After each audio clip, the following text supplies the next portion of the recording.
ជាបឋម Greenland គឺជារបស់ប្រជាជន Greenland ដូច្នេះវាអាស្រ័យទៅលើប្រជាជនដាណឺម៉ាកនិង Greenland ក្នុងការសម្រេចចិត្តលើបញ្ហាទាក់ទងទៅនឹងប្រទេសដាណឺម៉ាកនិង Greenland នេះគឺជាចំណុចទី1ហើយគឺជាចំណុចសំខាន់បំផុតនេះគឺជាប្រសាសន៍របស់ប្រធានាធិបតីរបស់អឺរ៉ុបលោកស្រី Ursula von der Leyen គាត់និយាយថាគាត់គោរពឆន្ទៈរបស់ប្រជាជនដាណឺម៉ាកវាសនារបស់ Greenland គឺស្ថិតនៅលើការសម្រេចចិត្តរបស់ Greenland ហើយនិងដាណឺម៉ាកអត់មានអ្នកណាខាងក្រៅអាចសម្រេចជំនួសបានទេចង់សើចឲ្យយ៉ាស់មាត់សើចសប្បាយហើយនឹងក៏ចំអកមកដែរដល់ប្រទេសអឺរ៉ុបសក់ពណ៌ទង់ដែងភ្នែកពណ៌ផ្ទៃមេឃស្បែកពណ៌សចាត់ទុកខ្លួនឯងថាគឺជាមនុស្សកំពូល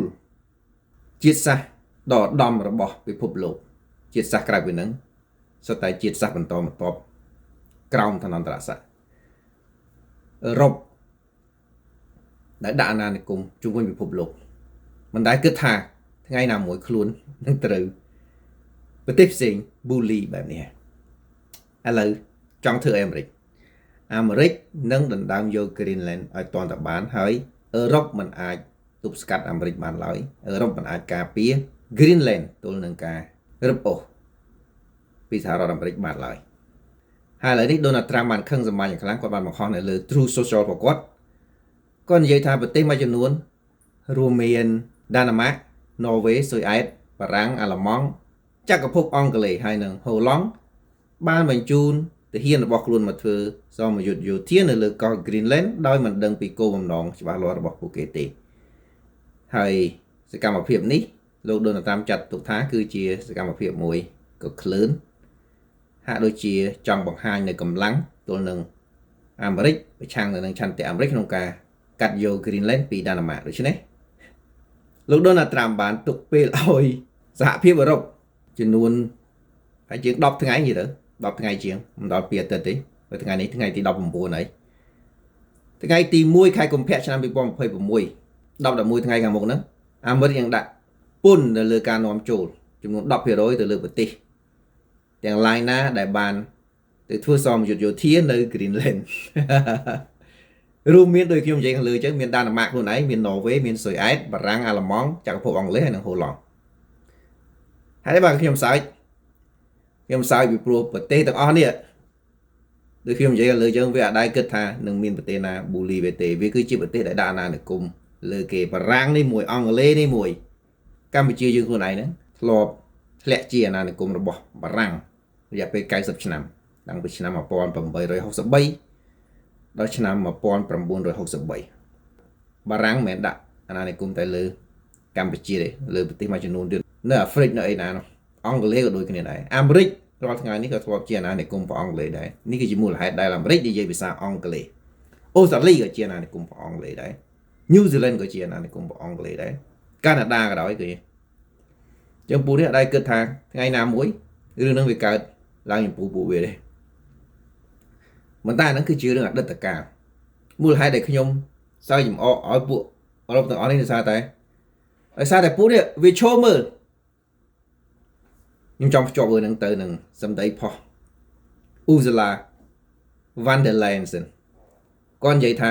គាត់គោរពឆន្ទៈរបស់ដាណឺម៉ាកហើយនិងប្រជាជននៅ Greenland វាសនារបស់ Greenland ហ្នឹងគឺជាការសម្រេចចិត្តរបស់ Greenland ហើយនិងដាណឺម៉ាកយើងក៏ចង់និយាយថាបើសិនជាអាមេរិកចង់យក Greenland ក៏ដោយគឺត្រូវគោរពឆន្ទៈផុសប្រជាជននៅ Greenland នឹងឲ្យធ្វើការបោះឆ្នោតទៅស្ទាបស្ទង់មតិទៅហើយបើសិនជាប្រជាជន Greenland យល់ព្រមបោះឆ្នោតចាក់ចេញពីដាណឺម៉ាកឬក៏ផ្ដាច់ខ្លួនពីដាណឺម៉ាកមកចូលរួមជាមួយអាមេរិកអាហ្នឹងគាត់គ្រប់ត្រូលប៉ុន្តែគាត់មិនគ្រប់ត្រូលការកាត់យក Greenland ពីដាណឺម៉ាកដោយប្រើកម្លាំងទេគេគាត់និយាយចឹងណាប៉ុន្តែគាត់ឈោមើលចោលសៀមយកលុះបន្លាកុងតឺន័រពាត់យកដីយកផ្ទះប្រជាជនយកកាស៊ីណូយកផ្សាររបស់ប្រជាជនខ្មែរចំនួនជាង30កន្លែងអត់មាននិយាយមួយម៉ាត់ឥឡូវនេះ ស្រាប់តែវាកើតលើខ្លួនវាឥឡូវចាប់ដើមនិយាយអត់ទទួលស្គាល់ការកែប្រែព្រំដែនដោយប្រើកម្លាំងទេឥឡូវអឺរ៉ុបធ្វើអាមេរិកកើតមិនខ្ញុំកាន់ជើងអាមេរិកដោយសារតែខ្ញុំរស់នៅអាមេរិកតែខ្ញុំស្អប់អឺរ៉ុបដែលអឺរ៉ុបឈរមើលអំពើអយុត្តិធម៌បែបនេះកើតឡើងនៅអាស៊ីកើតឡើងនៅប្រទេសកម្ពុជាខណៈដែលសៀមប្រើអាវុធរបស់អឺរ៉ុបប្រើអាវុធរបស់បារាំងប្រើអាវុធរបស់ស៊ុយអែតប្រើអាវុធរបស់ចក្រភពអង់គ្លេសប្រើអាវុធរបស់អ៊ីស្រាអែលប្រើអាវុធរបស់អាមេរិកហើយពួកនេះវាសរសើរថាអូសៀមមានព្រៀបលើកម្ពុជាយ៉ាងខ្លាំងដោយសារតែសៀមប្រើអាវុធរបស់ពួកវាហើយទោះបីជាសៀមរំលោភលើបទជបាញ់រំលោភលើច្បាប់អន្តរជាតិរំលោភលើច្បាប់សង្គ្រាមឆក់ប្លន់ទ្រព្យសម្បត្តិរបស់ប្រជាជនកម្ពុជាយ៉ាងណាក៏ដោយពួកវាឈោមើលឥឡូវនេះវាកើតលើខ្លួនវាអញ្ចឹងបងប្អូនទាំងគ្នាយើងនាំគ្នាសើចហើយយ៉ាំមាត់ទាំងអស់គ្នាពីព្រោះថានៅពេលនេះអាមេរិកធ្វើដូចគ្នាចំពោះ Greenland របស់ដាណាម៉ាដោយដែលសៀមធ្វើដាក់កម្ពុជាចឹងដែរហើយវាមិនអាចធ្វើអីបានទេវាបានត្រឹមតែឈោមើលហើយនិយាយតែប៉ុណ្ណោះនិយាយដោយរដ្ឋាភិបាលកម្ពុជានិយាយរាល់ថ្ងៃអញ្ចឹងមិនទទួលស្គាល់ការកែប្រែព្រំដែនដោយប្រើកម្លាំង